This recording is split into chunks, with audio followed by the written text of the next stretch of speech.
Assalamualaikum warahmatullahi wabarakatuh.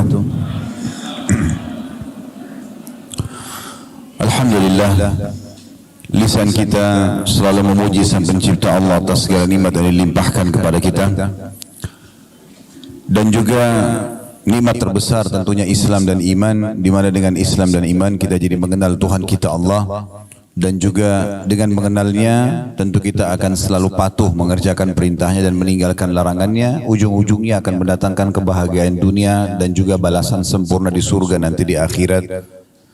Selanjutnya kita panjatkan salam hormat kita kepada utusan Allah Nabi besar Muhammad sallallahu alaihi wa ala alihi wa sahbihi wasallam, sebagaimana Allah telah memerintahkan kita untuk mengucapkan salam hormat tersebut. Tentu tanpa mengurangi penghormatan kepada seluruh pengurus Dewan Dakwah mungkin, dan mungkin bagian divisi haji ya, atau siapapun yang menjadi penyebab acara ini. Jazakumullah khairan karena sudah memberikan kesempatan kami untuk hadir di sini, dan tentu saya duduk di sini bukan karena lebih tahu dan lebih pintar daripada Bapak Ibu sekalian, tetapi kita menjalankan firman Allah Subhanahu wa taala, fadzakir fa inna dzikra tanfa'ul mu'minin. Saling memberikan peringatan karena peringatan itu sangat bermanfaat bagi orang-orang beriman. Juga menjalankan sabda Nabi SAW, ad-dinun nasihah. Agama ini isinya semuanya nasihat. Baik, beberapa menit ke depan semoga Allah berkahi. Saya ingin mengajak Bapak Ibu sekalian kita menyadari kembali tujuan kita ada di sini. Maksud saya adalah di muka bumi ini. Pernah nggak Bapak Ibu sekalian kita duduk sejenak kemudian kita merenung, kira-kira kenapa saya ada di sini? Apa semua rahasianya? Kenapa ibu saya yang ini? Kenapa ayah saya yang itu? Kenapa saya lahir dari suku ini? Kenapa saya berada di wilayah ini? Kenapa sistem ini semuanya ada? Kenapa ada pagi, ada siang, ada sore, ada malam? Dengan begitu rapinya perputaran itu, terbitnya matahari, kemudian terbenamnya matahari. Begitu juga dengan pergantian siang malam, pergantian musim. Semua di sekitar kita ada tumbuh-tumbuhan dengan beragam macam jenisnya. Ada hewan-hewan juga dengan beragam macam jenisnya. Dengan semua memiliki karakter-karakter tersendiri. Dan segala macam hal. Bahkan di diri kita sendiri, sungguh terdapat keajaiban yang luar biasa. Siapa yang telah menata kedua mata kita seperti ini? Kenapa bukan 3 mata misalnya? Kenapa tangan 2, jari setiap tangan memiliki 5 jari. Begitu juga kita memiliki 2 kaki. Dan seluruh perangkat yang ada di tubuh kita ini yang luar biasa. Di mana manusia ini hanya memilih dan menikmati. Tidak lebih daripada itu. Di saat Bapak Ibu lapar, maka kita hanya memilih pengen makan apa. Yang gurih, yang manis. Di saat kita haus juga tinggal memilih. Setelah itu kita menikmatinya. Lewat makanan dan minuman tersebut, ukuran sepertiga jari kita saja di tenggorokan kita sudah tidak pernah ada ikut campur lagi di makanan dan minuman tersebut. Yang mana komposisi zat besinya dan intinya menjadi nutrisi buat tubuh itu akan diserap dengan sebuah sistem raksasa dalam tubuh kita. Kemudian yang tidak dibutuhkan akan menjadi kotoran yang harus kita keluarkan juga tertata dengan sistem yang rapi. Jadi semua ini, apa tadi yang kami sampaikan itu memberikan jawaban kepada kita kalau kita ini punya Tuhan. Ada yang mengatur semua ini. Dan jawaban atas pertanyaan saya tadi, apa kira-kira tujuan kita ada di sini? Allah telah kekalkan dalam Al-Quran sebagai Tuhan yang menciptakan kita dalam surah Az-Zariyat, surah nomor 51 ayat 56. Ayat yang masyhur, wa ma khalaqtul jinna wal insa illa liya'budun. Aku tidak ciptakan jin dan manusia kecuali untuk menyembahku, patuh kepadaku. Jadi kalau ada yang bertanya, apakah memang saya diciptakan untuk sholat? Jawabannya iya. Apakah saya diciptakan untuk puasa? Iya. Baca Quran, jenguk orang sakit, bakti sama orang tua, berzikir, berdoa. Memang itu tujuannya. Tidak ada tujuan lain. Jadi Bapak Ibu tidak usah repot-repot cari tujuan lain. Selain daripada mengabdi kepada Allah, bukan tujuan hidup kita. Hanya sia-sia saja. Jadi kalau orang banyak membuang waktu dalam kelalaian selain ketaatan kepada Allah Subhanahu wa taala, menghabiskan waktu misalnya pada hal-hal yang sia-sia walaupun sifatnya mubah, kalau terlalu banyak juga di sana, maka akan sia-sia dan orang akan menyesal. Dalam sebuah hadis riwayat Al-Baihaqi, Nabi SAW menyebutkan nanti ahli surga pun pada saat masuk ke dalam surga akan menyesali waktu-waktu yang mereka lalui selama di dunia yang mereka lalaikan dari ketaatan. Sudah pasti masuk surga, udah dapat fasilitas di sana, tapi mereka masih menyesali kenapa masih ada waktu dulu di dunia digunakan selain daripada pengabdian kepada Allah. Mengabdi kepada Allah ini indah sekali. Mengabdi kepada Tuhan indah sekali. Sholat itu kalau tidak ada kenikmatannya, tidak akan dijaga oleh orang-orang yang memang menikmati sholat itu. Sebagaimana juga maksiat, ada kenikmatannya. Tetapi kedua kenikmatan ini tidak akan pernah bisa disatukan. Tidak akan pernah bisa disatukan. Kalau orang sudah menikmati sholat, dia sudah komitmen menjaga setiap azan dia sholat misalnya, dia jaga 5 waktu sholat itu, maka pasti kenikmatan lawannya, yaitu meninggalkan sholat akan hilang dari dia. Bahkan dia akan mengatakan, kenapa orang itu enggak sholat ya, sayang benar. Begitu juga sebaliknya, kalau orang meninggalkan sholat yang merupakan maksiat kepada Allah, maka kenikmatan sholatnya akan hilang. Oleh karena itu Bapak Ibu sekalian, kita harus betul-betul kembali kepada tujuan utama kita diciptakan, dan kemudian kita mengejar apa yang Allah janjikan sepanjang hidup kita. Itu target dalam kehidupan. Mulai sekarang ke depannya tidak lagi kelalaian yang kita lakukan. Semuanya kita harus tahu detik demi detik ini bermakna atau tidak. Sebagian ulama salaf itu sampai Bapak Ibu sekalian kalau mereka masuk ke WC, mereka menyuruh anak mereka untuk membaca kitab di depan pintu WC agar dia tidak sia-sia. Karena di WC nggak bisa berzikir, tapi dia tidak mau ada detik-detik masa hidupnya yang lewat tanpa ada ibadahnya. Yang penting dia dengar ilmu supaya ada faedahnya. Sampai seperti itu. Apalagi kalau mereka sedang tidak di WC, mereka akan terus tersibukkan dari ilmu ke ilmu. Mungkin nama Imam Nawawi rahimahullah tidak asing buat kita. Beliau meninggal di umur 39 tahun, belum 40 tahun sudah meninggal. Tapi siapa yang tidak kenal karya Imam Nawawi rahimahullah? Beliau dalam satu hari belajar di 13 guru dengan membahas 13 kitab yang berbeda. Artinya kalau Bapak Ibu hadir di pengajian seperti ini 1 jam misalnya, itu berarti satu tema. Imam Nawawi satu hari 13 kitab di 13 guru yang berbeda. Jadi dari pagi sampai malam sibuk dengan ilmu. Tidak ada waktu untuk hal-hal yang selain tujuan hidupnya. Belajar agama supaya dia tahu panduan hidupnya, kemudian dia mengerjakan apa yang diperintahkan dan meninggalkan apa yang dilarang. Itu orang yang memahami tentang masalah tujuan hidupnya. Orang yang memahami tujuan hidup ini juga akan mengetahui tentang masalah takdir, keputusan Allah Subhanahu wa taala. Karena kita sedang membahas tema pilihan Allah terbaik, maka kita tidak pasti luput membahas masalah takdir. Tolong digarisbawahi Bapak Ibu sekalian, Allah Subhanahu wa taala tidak menentukan takdir buruk. Semua takdir Allah itu baik. Semua takdir Allah baik. Allah menentukan semuanya dengan hikmahnya. Jadi cara memahaminya adalah semua Allah catatkan baik walaupun itu buruk di mata seorang hamba. Misal contoh, Bapak Ibu rasa setiap hari lapar kan? Rasa haus, rasa capek. Siapa di antara kita yang tidak pernah sakit misalnya? Tapi mungkin di mata manusia itu tidak enak. Karena kalau ditanya apakah Anda mau lapar, Anda akan katakan tidak. Mau haus, Anda akan katakan tidak. Mau capek, Anda katakan tidak. Tetapi kalau kita lihat dengan kacamata agama, secara spiritual atau secara keimanan, maka kita akan faham ternyata semua itu dengan takdir yang luar biasa dari Allah Subhanahu wa taala baik. Karena dengan lapar akan nikmat seseorang itu makan. Dengan haus akan nikmat seseorang itu minum. Dengan capek akan nikmat seseorang itu istirahat. Coba bayangkan Bapak Ibu sekalian kalau kita sudah kenyang, habis makan 2 piring makanan misalnya, sudah sangat kenyang, lalu ditawarkan lagi ayam goreng, kambing bakar, masih mau makan kira-kira? Enggak. Tapi kalau kita lagi lapar, walaupun nasi sama sambal sama tempe saja lahap sekali makannya. Tapi orang sering memandang dengan mata dia, lapar itu jelek. Padahal sebenarnya itu adalah takdir Allah yang sangat baik. Karena dengan lapar nikmat kita makan. Begitu juga dengan haus. Kalau Bapak Ibu lagi tidak haus, lalu bertamu ke rumah orang, lalu ditanya, mau minum apa Pak? Mau minum apa Bu? Apa ya? Kita masih punya pilihan.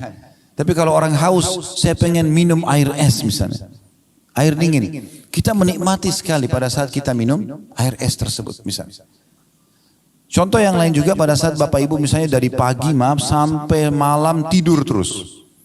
Mulai dari habis subuh misalnya udah tidur, cuma bangun sholat duhur tidur lagi, sholat asar tidur lagi, maghrib.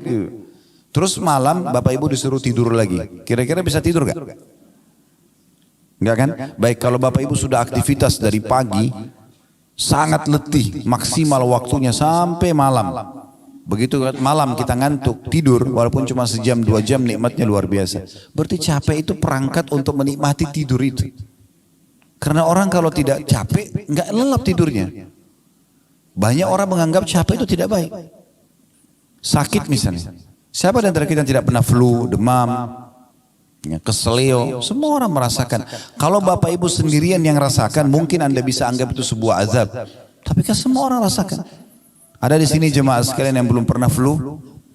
Saya mau kasih mikrofon untuk sampaikan pengalamannya kalau selama hidup nggak pernah flu, nggak pernah demam. Baik, mungkin itu sudah umum. Ada nggak di sini yang belum pernah digibah oleh orang? Selama hidup nggak pernah digosipin, nggak pernah difitnah. Ada? Kalau ada, tolong naik ke sini sampaikan pengalamannya. Artinya itu standar kan? Semua orang merasakan. Lalu apa hikmahnya? Kenapa harus ada ujian ini? Supaya kita tahu nikmatnya lawannya. Misalnya kalau sakit kita tahu nikmatnya sehat. Di saat kita lagi meriang, hikmah Allah Subhanahu wa taala sebagai takdir yang baik di situ. Kalau kita lagi sakit meriang, di depan kita ada orang yang sehat lagi minum air es, air dingin. Kita akan mengatakan enak benar ya pada saat kita sehat. Jadi kita bisa menilai itu. Karena manusia kalau tidak dikasih rambu-rambu seperti ini, dia akan lost control. Dia akan lupakan semua nikmat ini. Maka ujian-ujian yang datang justru untuk mendatangkan penilaian positif terhadap nikmat Allah yang sedang Allah berikan kepada kita. Ini poin yang harus kita ketahui teman-teman sekalian. Dan cukup banyak pendapat-pendapat ulama, dalil-dalil yang berhubungan dengan masalah ini. Kalau takdir Allah itu semuanya baik. Di antaranya sabda Nabi SAW yang masyhur hadis riwayat Muslim, ajaban li amri mu'min, sungguh mengagumkan perkaranya orang-orang beriman. Lalu kata Nabi SAW, inna amrahu kulluhu khair, atau kulluhu khair, semua perkaranya orang mukmin itu baik. Semua dia terasakan takdirnya baik. In asabahu sarra syakar, kalau dia diberikan nikmat dia bersyukur. Wa in asabahu dharra sabar, kalau dia diberikan ujian maka dia sabar. Wala yakunu dzalika illa lil mu'min, dan itu tidak dimiliki kecuali oleh orang beriman. Kata ulama menanggapi hadis ini menandakan bahwasanya baik itu sebuah nikmat yang melimpah, maka itu adalah kebaikan, takdir Allah SWT yang baik. Baik itu sebuah ujian, juga itu adalah takdir yang baik Allah Subhanahu wa taala. Tapi orang beriman yang bisa menilai ini. Bagaimana kita sekarang merasakan dan menilai kalau ujian itu adalah sebuah nikmat? Sakit, diganggu orang, segala macam. Allah Subhanahu wa taala memudahkan Bapak Ibu sekalian agar kesalahan-kesalahan yang kita lakukan ini itu memiliki banyak opsional agar bisa dibersihkan. Karena kan setiap pelanggaran akan ada hukumannya ya. Misal Bapak Ibu kerja di satu perusahaan, maka kalau orang melanggar peraturan perusahaan akan ada hukuman. Kalau mungkin biasa di perusahaan itu SP, surat peringatan 1, SP1, SP2 dan seterusnya. Nah sampai terakhir puncaknya di PHK misalnya, ada hukuman. Nah orang juga kalau melanggar hukum Allah ada hukumannya. Allah memberikan banyak kita opsi supaya hukuman yaitu tidak menimpa kita. Seperti misalnya taubat. Selain taubat datangnya ujian-ujian. Sakit, gangguan orang. Ternyata itu menyelamatkan kita dari siksaan nanti di akhirat karena perbuatan kita.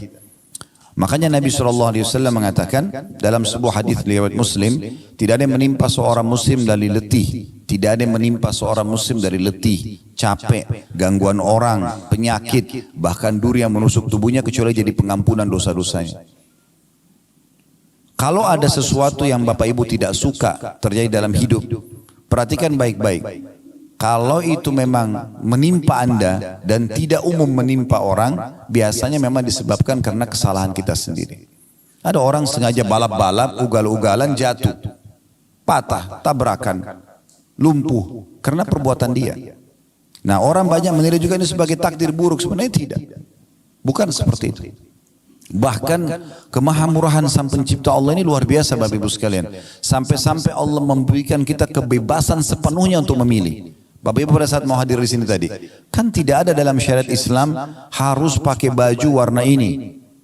Hari Senin misalnya harus pakai baju warna ini, hari Selasa harus pakai warna ini, ya harus pakai penutup kepala warna ini, tidak ada sama sekali. Yang ada disuruh pakai pakaian tutup aurat, selesai. Setelah itu bebas kita. Kan begitu. Dan terlalu banyak khiyarat atau pilihan-pilihan yang Allah berikan kepada kita, termasuk dalam memilih makanan, memilih minuman, memilih tempat kerja, memilih pasangan hidup, semua di tangan kita. Di saat seseorang mau menikah misalnya, Allah hanya mudahkan dia memiliki pilihan 1, 2, 3, 4, 5, lalu dia yang tentukan, saya mau nikah sama si A. Ada perusahaan A, B, C, dia mau kerja, dia tinggal tentukan, saya mau kerja di perusahaan B misalnya. Semua diberikan kesempatan. Bahkan lebih besar daripada itu, untuk beriman ataupun kafir kepada Allah, Allah mengatakan faman syaa'a falyu'min wa man syaa'a falyakfur. Siapa mau beriman silahkan, maka dia akan dapat semua apa yang dijanjikan untuk orang beriman. Kebahagiaan di dunia dan juga balasan sempurna di akhirat. Wa man syaa'a falyakfur. Siapa yang mau berkufur silahkan saja. Nanti teman-teman sekalian, orang-orang kafir yang masuk ke dalam neraka itu masuk ke dalam neraka dalam kondisi meyakini keadilan Allah Subhanahu wa taala. Karena yang membuat mereka masuk pilihan mereka sendiri. Begitu luar biasanya Allah berikan kebebasan kita untuk memilih. Tinggal bagaimana kita menentukan jalan kita masing-masing. Banyak pendapat ulama tentang masalah ini, diantaranya adalah pendapat Syekh Utsaimin rahimahullah, salah satu ulama di Saudi yang sudah meninggal. Beliau mengatakan kurang lebih terjemahnya, takdir itu tidak ada yang buruk. Takdir tidak ada yang buruk. Yang buruk hanyalah yang ditakdirkan atau al-makdur. Artinya makhluk yang merasakannya jelek. Tapi Allah tidak menentukan yang jelek itu.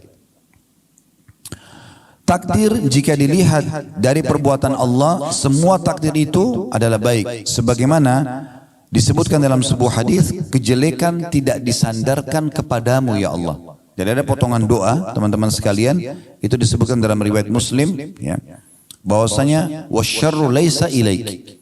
Keburukan tidak akan pernah disandarkan kepadamu ya Allah. Itu Nabi SAW sering baca dalam sholat beliau. Ya. Maka kata Syekh Utsaimin rahimahullah, sebagaimana dalam potongan hadis, kejelekan tidak disandarkan kepadamu. Jadi takdir Allah itu selamanya tidak ada yang jelek. Karena ketetapan takdir itu ada karena rahmat dan hikmah Allah. Kejelekan murni hanya muncul dari pelaku kejelekan itu sendiri. Karena Allah sudah tentukan ya, misalnya ada pelanggaran akan kena hukuman ini. Nah karena dia melanggar, dia kenalah hukuman tersebut. Nah biasanya orang anggap itu adalah takdir buruk. Padahal sebenarnya bukan takdir buruk. Itu takdir baik. Bahkan seringkali Bapak Ibu sekalian, ada hal-hal yang kita anggap buruk. Ya, padahal sebenarnya itu bentuk kasih sayang Allah kepada seorang hamba. Nanti akan saya berikan contoh dalam masalah itu. Saya selesaikan dulu apa yang dikatakan oleh Syekh Utsaimin rahimahullah. Kata beliau, jadi kejelekan itu murni hanya muncul dari pelaku kejelekan. Sedangkan Allah itu hanya berbuat baik selama-lamanya. Ini beliau jelaskan dalam syarah hadis Arba'in Nawawi beliau di halaman 88. Yang saya katakan tadi contohnya Bapak Ibu sekalian adalah pelaku kriminal. Semua hamba Allah subhanahu wa ta'ala kalau ingin melakukan satu perbuatan kriminal. Kriminal ini berarti pelanggaran. Bahasa agamanya maksiat. Ya. Yang Allah sudah tentukan sebagai pelanggaran. Berzina, mencuri, membunuh, apa saja.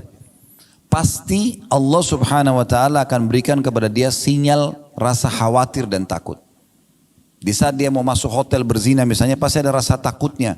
Rasa khawatir. Dia mau mencuri begitu, dia mau membunuh begitu. Supaya dia tidak melakukannya. Dan Allah maha tahu kalau dibiarkan dia melakukan maka ada konsekuensi hukuman. Allah akan datangkan hukuman karena pelanggarannya itu. Maka Allah berhentikan dia dengan rasa takut itu. Tapi kalau tetap saja dia lakukan, maaf tetap dia masuk ke dalam kamar hotel. Tetap saja dia masuk ke kamar hotel, tetap dia berzina misalnya. Maka Allah datangkan peringatan yang lainnya. Peringatan yang lain itu adalah seperti misalnya ada orang yang melihat dia. Supaya dia merasa malu. Kalau dia tidak mau juga tahu itu, tetap diulangi terus perbuatannya, peringatan lebih besar datang. Sampai pada tingkat ada orang yang terjadi gempa, rubuh hotel tersebut ditemukan jenazahnya lagi dalam kondisi tidak berpakaian. Allah permalukan.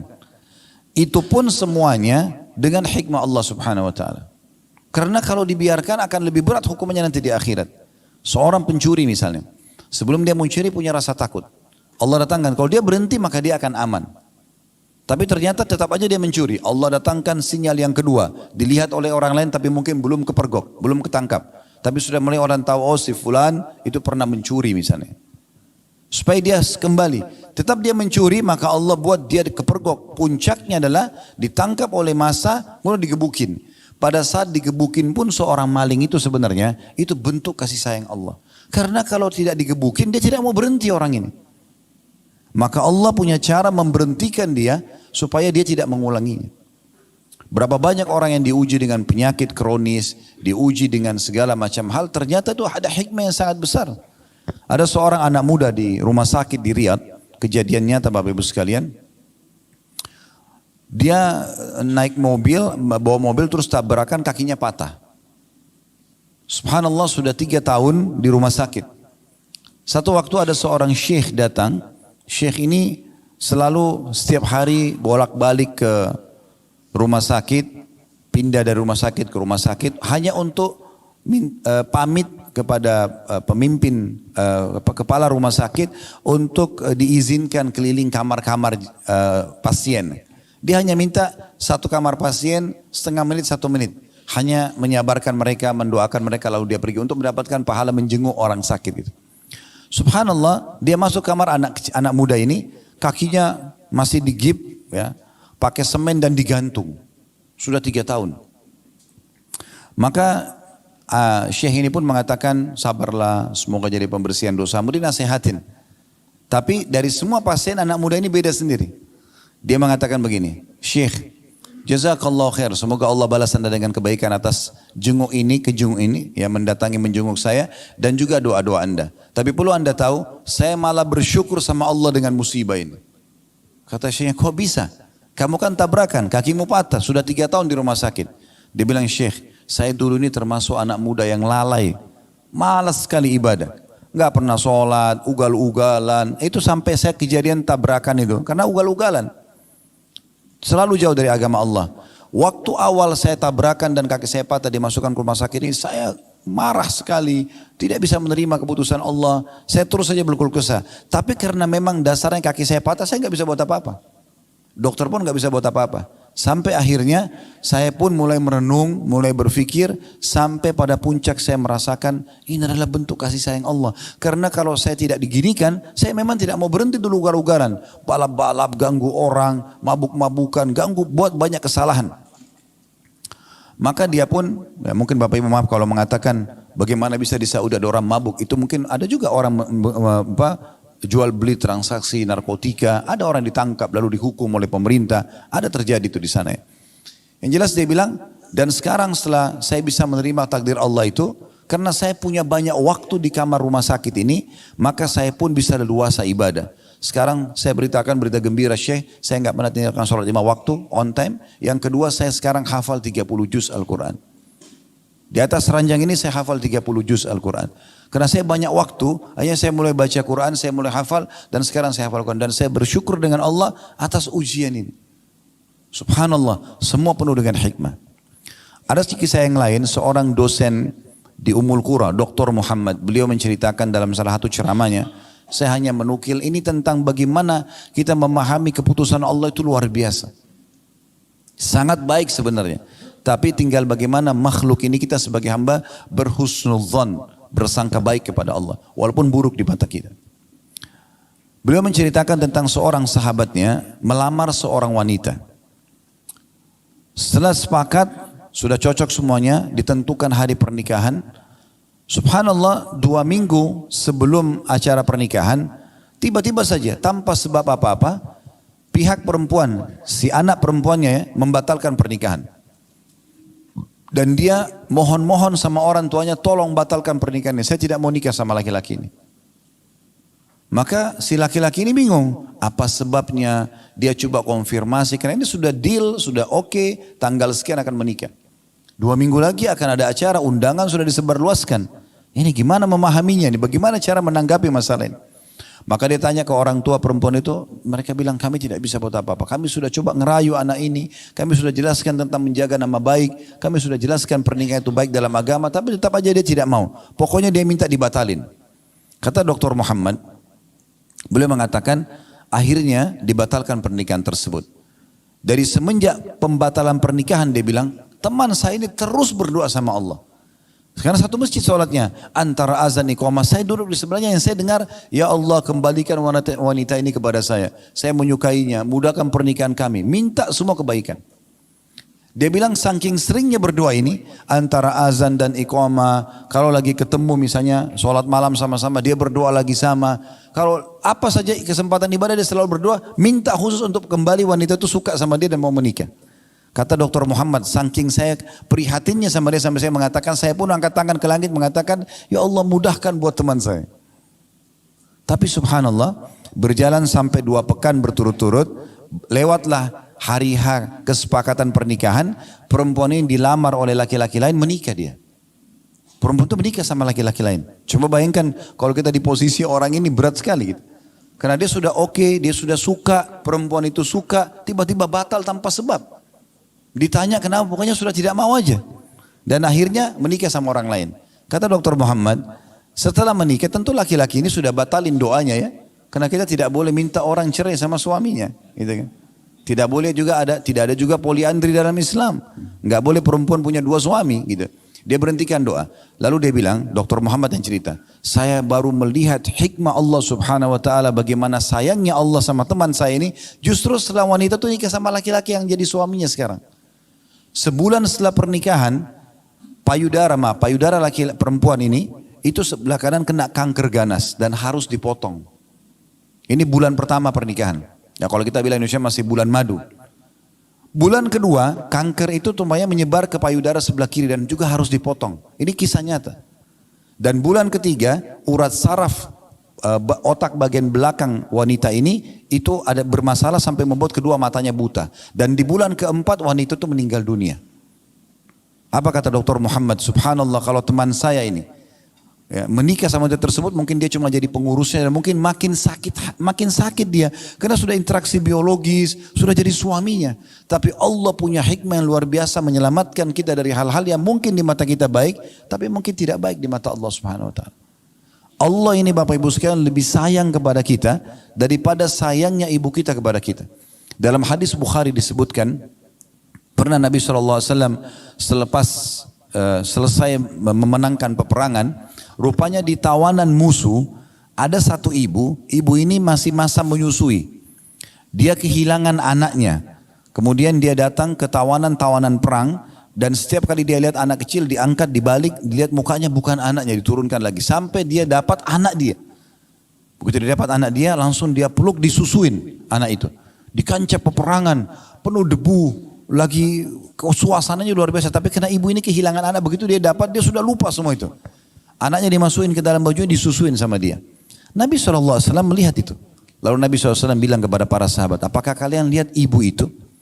Mereka mengatakan, iya ya Rasulullah. Baik, apakah kalian mengira ibu ini akan mau melempar anaknya ke dalam api? Kalau kita bakar api ini, api unggun, kita suruh ibu itu lempar anaknya, mau nggak? Kata sahabat, tentu tidak ya Rasulullah. Tidak mungkin, dia pasti akan terus mempertahankan anaknya selama dia mampu. Kata Nabi SAW, demi zat yang jiwaku dalam genggaman yang maksud demi Allah, sesungguhnya Tuhan kalian Allah lebih sayang kepada kalian daripada ibu itu kepada anaknya. Allah tidak ingin kita celaka. Allah tidak ingin kita masuk ke dalam neraka. Allah enggak ingin kita lapar, enggak ingin kita haus, enggak ingin kita merasa penderitaan, gitu kan? Tetapi sering kali terjadi ujian-ujian itu karena perilaku hamba itu sendiri. Dia penyebabnya. Dia melakukan pelanggaran agama yang akhirnya memang Allah sudah tentukan sebagai takdir keputusannya akan kena hukuman ini misalnya. Seperti itu. Jadi kita tinggal berhusnudzon dengan Allah Subhanahu wa taala. Kapan kita sudah berbuat baik, kita pertahankan. Kapan kita berbuat yang salah, kita segera bertaubat. Orang yang segera kembali ke Allah Subhanahu wa taala, maka secara otomatis ya, dia akan mendapatkan yang terbaik dari Allah Subhanahu wa taala. Ada juga satu kisah yang lain. Ini kebetulan kisah nyata. Seorang wanita pernah berteman sama istri saya. Berjalan rumah tangga si teman istri saya ini kalau tidak salah 15 tahun. Mereka nggak punya anak. Entah kenapa subhanallah, si laki-laki si suaminya ini orang baik, suka bekerja, dia bekerja di tempat yang benar, juga dia sebagai suami yang ideal. Tapi tiba-tiba istrinya ini berkenalan sama laki-laki lain, ya. Kemudian dia, bahasa sekarang orang pacaran, selingkuh. Setelah itu dia paksa suaminya untuk menceraikan dia. Yang terjadi adalah si suami ini karena sudah 15 tahun berumah tangga, dia juga nggak punya salah. Kemudian tiba-tiba dia bilang, ada salah apa sama saya ini? Saya tahu karena kebetulan istrinya adalah sahabat istri, teman istri saya gitu. Kemudian dia bilang, ada apa dengan saya? Apa salahnya? Terus saja dia coba ya mengorek, tapi tetap istrinya bilang tidak mau. Intinya cerailah akhirnya, ya, dan itu sangat menyakitkan bagi si laki-laki ini. Kemudian perempuan itu nikah sama selingkuhannya. Kisah nyata ini. Ini kebetulan kami tahu betul kisahnya. Dan alhamdulillah ini bukan ghibah karena kita tidak menyebutkan nama. Ya. Maka setelah berjalan waktu, mungkin setelah kejadian itu sekitar 5-6 tahun. Ya, kejadian itu, saya ada tablik akbar di Makassar. Setelah selesai tablik akbar bubar, ada orang dari jauh salam sama saya. Assalamualaikum. Saya kurang kenal gitu. Karena performanya sudah berubah. Ya. Lebih agamis lah gitu ya. Pakaiannya segala macam penampilannya. Kemudian setelah dekat baru dia sebut namanya. Saya si Fulan. Ustaz masih ingat. Oh ternyata ini adalah suaminya perempuan itu. Yang 6 tahun lalu atau 5 tahun lalu ditinggal sama istrinya. Istrinya selingkuh terus nikah sama selingkuhannya. Kalau setelah itu saya putus kontak gitu. 6 tahun kemudian 5-6 tahun kemudian saya ketemu, ternyata dia orang ini dan hadir di tablik akbar kami. Terus saya karena merasa prihatin, saya masih ingat kasus dia, selalu saya tanya, maaf. Jadi setelah tanya kabar segala macam, lalu bagaimana kejadiannya? Oh alhamdulillah dia bilang. Orang ini bilang, suami tadi si perempuan yang selingkuh itu. Alhamdulillah. Kenapa alhamdulillah? Alhamdulillah setelah saya ditinggalkan dulu memang saya sempat terpukul. Karena istri saya meninggalkan saya apalagi nikah sama laki-laki lain. Tapi setelah itu saya sempat vakum tuh berapa bulan, berapa waktu gitu saya tidak tahu harus buat apa. Sampai akhirnya saya bangkit kembali, saya sangka baik sama Allah. Saya menikah, sekarang saya diberikan oleh Allah istri yang salehah. Dan Allah karunia sekarang saya anak atau 2 atau 3 dia bilang. Dulunya dia nikah 15 tahun gak punya anak. Istrinya juga jauh dari agama, tidak berhijab segala macam. Sekarang Allah kasih gantinya wanita soleha, punya anak dan dia sangat bahagia. Subhanallah. Kata Nabi SAW apa? Innamas sadmatu fil ula. Sebenarnya pukulan yang dirasakan dari ujian itu hanya di awal saja. Setelahnya itu sudah jadi biasa sebenarnya. Tinggal bagaimana kita harus memahami poin penting Bapak Ibu sekalian. Memang dalam kehidupan kita di muka bumi ini ada 2 sayap kita. Kalau saya bahasakan sayap supaya mudah difahami. Sayap yang pertama supaya berimbang. Tapi ini dua-duanya harus berimbang kiri kanan ya. Itu adalah syukur di saat nikmat ada. Sayap kedua sabar di saat ujian ada. Ini 2 sayap tidak boleh berpisah. Dan dua-duanya ini dengan hikmah Allah SWT. Semua takdirnya Allah baik di situ. Kalau nikmat sedang melimpah, supaya nikmat itu terus bertahan, makan, minum, apa saja kesehatan, keturunan, alhamdulillah kita syukuri. Nah kalau ujian datang, kita sabari. Sabar apa maksudnya? Bukan duduk manis elus dada, tidak. Sabar dalam Islam adalah menerima takdir Allah, kemudian ikhtiar mencari jalan keluar. Contohnya supaya mudah difahami. Kalau Bapak Ibu bangun tidur pagi hari flu, tadi malam tidur nggak sakit nggak apa. Tapi tiba-tiba kita bangun meriang, flu, batuk tanpa sebab. Di sini perangkatnya adalah sabar. Apa itu sabar? Oh, Allah sedang menguji saya. Terima dulu itu. Ujian diterima dulu. Kemudian ikhtiar, minum obat, ke dokter, minum minuman hangat. Karena ini pasti akan datang dalam ujian kehidupan kita nih. Kenapa tadi saya sudah sebutkan hikmahnya? Di antara hikmah ujian adalah supaya kita bisa menilai besarnya nikmat, kenikmatan gitu. Dan juga supaya kita tahu kita punya Tuhan Allah Subhanahu wa taala yang di saat nikmat melimpah kita syukur, di saat kita sedang ada musibah atau cobaan kita sedang bergantung dan lebih dekat kepadanya. Kadang-kadang teman-teman sekalian mungkin pernah alami dalam kehidupan kita, pasti semua kita pernah alami, di saat ujian sedang datang, kita bisa meneteskan air mata kepada Allah. Sujud, menangis, ya Allah berikan jalan keluar, ya Allah begini dan begitu. Mungkin di saat sedang musibah itu sudah diangkat oleh Allah, sudah enggak lagi kita mau nangis susah. Itu mahal sekali itu. Saya pernah subhanallah punya pengalaman pribadi di waktu kami mau buka restoran pertama kali di Kalibata City. Sekarang sudah pindah ke Condet. Waktu itu beberapa tahun yang lalu, mungkin sekitar 10 tahun yang lalu, sempat kami bekerja sama satu developer untuk coba bagaimana nih mendesain segala macam. Lama sekali nggak dikerja-kerjain. Berbulan-bulan, sementara sewa berjalan, ini belum selesai-selesai. Coba saya ganti orang lain, yang satu, yang kedua, sampai hanya ketemu alhamdulillah dengan orang yang ketiga kalau nggak salah, itu yang menyelesaikan proyek itu. Tapi subhanallah, di saat itu sedang datang, saya coba nikmati saja. Walaupun kita memang merasa berat, tapi saya coba nikmati saja, kemudian saya coba ikhtiar, menerima dulu keputusan Allah ini. Satu waktu saya ada khutbah Jumat di Otista, di kampus statistik waktu itu, saya datang lebih cepat, sekitar jam 11-an sudah datang, kebetulan saya juga belum sholat duha, saya masuk ke belakang mimbar, kemudian saya sholat di situ. Tahiyat masjid, sholat duha, sambil saya juga berkeluh kesah kepada Allah Subhanahu Wa Taala. Satu lagi sujud, minta dimudahkan urusan ini. Rupanya antara mimbar sama dinding masjid itu ada celah kecil. Di situ rupanya ada satu jemaah masjid. Beliau sudah rambutnya sudah putih, terus kemudian melihat tempat itu, celah itu, lalu dia lihat saya rupanya. Saya tidak tahu. Selepas saya sholat, saya keluar dari tempat itu menuju ke depan mimbar, nunggu waktu sholat Jumat untuk naik ke mimbarnya. Terus bapak ini datang kepada saya, setelah salam terus dia bilang, Ustadz, Ustadz sudah pernah susun belum doa-doa? Karena saya kalau biasa khutbah Jumat, kalau di akhir di khutbah kedua, waktu itu saya sering baca semua doa yang dimulai dengan Rabbana, Rabbana. Dan diambil dari ayat Al-Quran. Ini pernah nggak Ustadz susun? Saya bilang saya belum susun. Insya Allah satu waktu nanti Pak. Terus dia tanya sama saya gitu, tiba-tiba dia bilang, Ustadz, tadi saya lihat dari celah antara mimbar sama tiang ini, Ustadz tadi sujud lama benar. Berdoa apa Ustadz? Saya bilang, saya lagi berkeluh kesah sama Allah Pak. Jadi ada satu pekerjaan yang belum selesai, bagi saya minta pertolongan sama Allah. Dia bilang, terus dia bahasan sama saya, dia ambil pegang rambutnya. Dia bilang, Ustadz, saya sampai rambut saya memutih seperti ini. Karena seluruh kepalanya putih Bapak itu, subhanallah, sudah berumur. Dia bilang, saya sampai rambut saya putih seperti ini, belum pernah saya rasakan nikmatnya sujud seperti itu. Saya berharap saya bisa sujud seperti itu. Subhanallah, saya langsung muhasabah, introspeksi diri, saya mengatakan, bagaimana Allah sayang dengan saya, mendatangkan ujian tersebut supaya saya bisa nikmati sujud itu. Mungkin tidak akan dinikmati kalau memang tidak ada ujian. Bahkan orang sholat buru-buru, karena merasa semuanya nikmat sedang melimpah pada dia. Teman-teman sekalian, Allah sangat menyukai kalau ujian sedang ada, datang kepada kita, kita menerimanya. Dan kemudian kita bersyukur kepada Allah Subhanahu Wa Taala atas ujian tersebut dengan cara kita berusaha meningkatkan skill kita dengan cara mencari solusinya. Karena salah satu hikmah ujian adalah kita belajar untuk bisa lebih menguasai ya, sesuatu yang akhirnya menambah pengalaman hidup kita. Karena kalau kita tidak punya pengalaman hidup juga kita jadi vakum dalam kehidupan ini. Itu salah satu juga hikmah daripada ujian tersebut. Baik, kita kembali ke masalah tadi. Nabi SAW mengingatkan perkara orang mukmin kalau diberikan nikmat dia bersyukur, kalau diberikan ujian dia bersabar, gitu kan?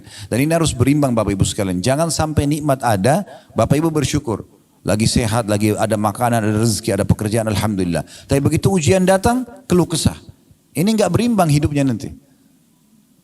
Kemudian juga ada orang sebaliknya, kalau ada ujian datang, dia masih miskin misalnya hidupnya, dia bisa terima. Tapi begitu Allah bukain pintu rezeki, dia enggak bersyukur. Ini enggak berimbang. Harus berimbang keduanya. Dan pasti akan datang ujian dalam hidup kita, dan itu bagaimana kita tinggal bersangka baik sama Allah, menjadikan sebagai momentum untuk belajar dan dapat pengalaman lebih baik lagi. Nabi Muhammad SAW juga diuji. Bahkan Nabi SAW dalam hadis Bukhari pernah dijenguk oleh seorang sahabat. Beliau lagi demam, saking panasnya tubuh beliau, sampai panasnya tembus di selimut itu. Sahabat ini pegang sambil mengatakan, ya Rasulullah, sesungguhnya anda ditimpa demam yang tidak normal nih. Luar biasa ini. Kata Nabi SAW, iya, aku diuji oleh Allah 2 kali lipat dari ujian kalian. Artinya kalau demamnya kita maksimal 40, mungkin Nabi bisa 80 derajat, itu panas sekali.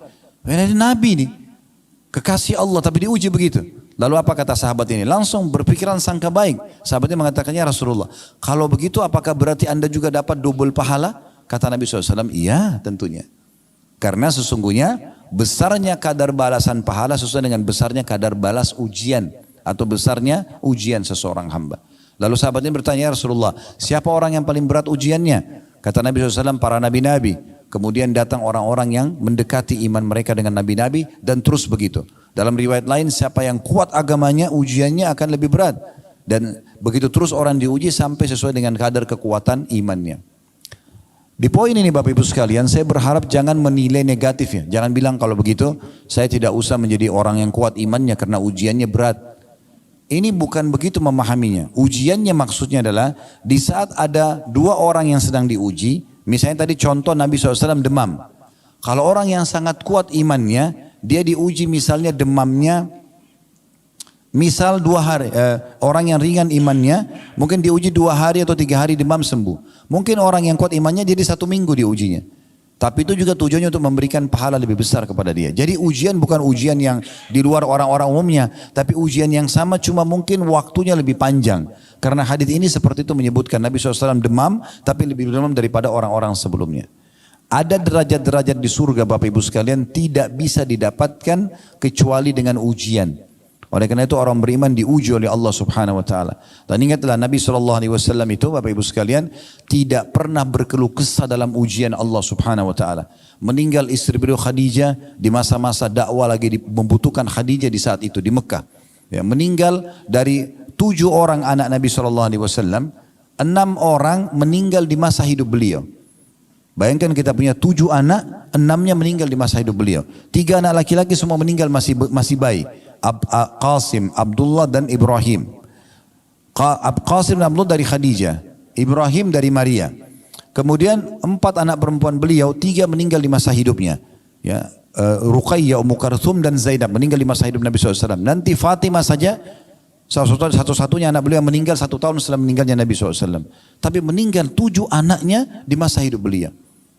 Bagaimana pamannya sendiri Abu Lahab sekaligus besannya menyuruh menceraikan anak Nabi SAW yang kemudian juga dia menjadi musuh utama, paman kandungnya, ya, dan seterusnya. Paman yang dicintai Abu Talib menolong dakwah, tapi setelah hidupnya tidak mau mengucapkan syahadat sampai Nabi SAW sedih. Dan sekian banyak ujian semasa hidup, lagi sujud di depan Ka'bah dilemparin kotoran, ya beliau sabar, diganggu dikatakan penyihir, dukun, penyamun, pendusta, beliau biasa saja. Begitu juga di Madinah, ujian-ujian dari orang munafik. Setiap kali Nabi SAW sampaikan sebuah peraturan agama, orang munafik mengatakan Muhammad ini ngawur, Muhammad ini gini dan seterusnya. Jadi banyak sekali ujian dalam hidup Nabi SAW. Dia diuji oleh Allah SWT. Tapi tujuannya untuk memberikan derajat yang tinggi nanti di surga. Ya. Kadang-kadang juga Allah Subhanahu Wa Taala memberikan ujian Bapak Ibu sekalian itu untuk memberikan yang terbaik buat kita. Seperti contohnya, ada sebuah hadis, ya, kata Nabi SAW, Allah berfirman kepada para malaikatnya, mengatakan, luaskanlah, lapangkanlah rezeki hambaku si fulan, karena dia kalau diluaskan dia bersyukur. Tahanlah, ya, batasilah rezeki hambaku si fulan, yang lain lagi, karena kalau kau bukakan rezekinya maka dia akan kufur. Saya tutup dengan sebuah kisah. Seorang teman saya, sahabat dekat saya dulu, sudah meninggal rahimahullah. Beliau tinggal di salah satu kota di Indonesia ini. Subhanallah, kami berteman dari masih bujang dulu sampai setelah berumah tangga, semua sudah punya anak, semua punya pekerjaan. Tapi rata-rata teman-teman yang saya kenal, semua sudah Allah bukakan pintu rezeki. Tapi satu teman saya ini tetap dalam kondisi yang sama.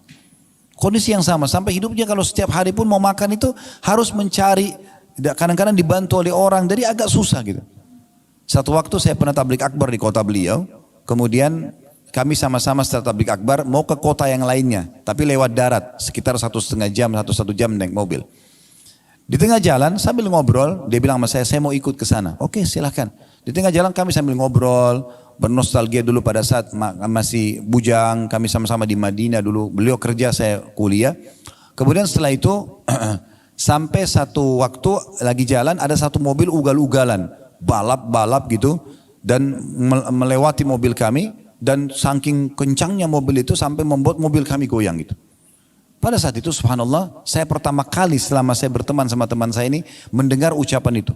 Dia tiba-tiba mencaci maki mobil itu, mencaci maki pemilik mobil itu dan seterusnya, dan dia marah-marah gitu. Minta supaya mobil itu dikejar lah. Terus saya lihat, saya balik ke belakang, kebetulan saya duduk sama supir di depan, dia di belakang, lalu saya mengatakan, akhi, sebentar, tenangkan diri antum. Orang ini sedang berbuat sesuatu yang jahil. Tidak usah kita ikut-ikutan marah, tidak perlu. Itu urusan dia melakukan pelanggaran. Jangan kita balas keburukan dengan keburukan. Tapi subhanallah saya tiba-tiba berpikir, pada saat itu kami cuma naik mobil sewa. Bukan mobil pribadi. Saya berpikir subhanallah, orang ini masih baru naik mobil sewa, sudah bisa caci maki orang lain. Bagaimana kalau dia pakai mobil pribadi gitu? Maka Allah biarkan dalam kondisinya supaya dia tetap dalam ketakwaannya. Itu demi kebaikannya. Allahu a'lam. Jadi Bapak Ibu sekalian, kesimpulannya adalah bagaimana kita selalu bersangka baik kepada Allah subhanahu wa ta'ala. Allah tidak menentukan takdir kecuali kebaikan, tinggal bagaimana kita mengambil hikmahnya. Kalau kita sedang diberikan nikmat bersyukur, diberikan ujian kita bersabar, tetap dengan sangka baik. Sebagai penutup, hadis Nabi SAW atau riwayat dari Nabi SAW, beliau kalau sedang melimpah nikmat, beliau mengucapkan alhamdulillahilladzi bi ni'matihi tatimmus shalihat. Segala puji bagi Allah yang dengan izinnya semua kebaikan tersempurnakan. Itu kalau ada nikmat. Kalau sedang ada ujian, Nabi SAW mengatakan alhamdulillahi ala kulli hal. Segala puji bagi Allah dalam setiap keadaan. Musibah sedang datang, Nabi mengatakan alhamdulillah ala kulli hal. Semua dengan bersangka baik kepada Allah subhanahu wa ta'ala. Jadikan momentum justru kalau kita diuji oleh Allah subhanahu wa ta'ala untuk lebih dekat kepadanya. Allahu a'lam. Kita berharap Allah subhanahu wa ta'ala memberkahi majlis kita ini. Allah jadikan sebagai tambahan ilmu yang bermanfaat dan juga dijadikan sebagai tambahan amal kita pada hari kiamat. Semoga semua yang hadir dalam acara offline ini ataupun juga online dipenuhi semua hajat-hajatnya, dimaafkan kesalahannya, disembuhkan penyakitnya, diluaskan rezekinya, diberkahi sisa umurnya semua di atas ketaatan, serta dimaafkan seluruh kesalahan masa lalu dan ditutupi semua aib-aibnya, serta semoga Allah subhanahu wa ta'ala menyatukan kita semua di surga firdausnya tanpa hisab, semoga disatukan dalam majlis ilmu yang mulia ini. Baik, kalau ada benar pasti dari Allah, kalau ada salah dari saya mohon dimaafkan. Subhanakallahumma bihamdika asyhadu an la ilaha illa anta astaghfiruka wa atubu ilaik. Wassalamualaikum warahmatullahi wabarakatuh.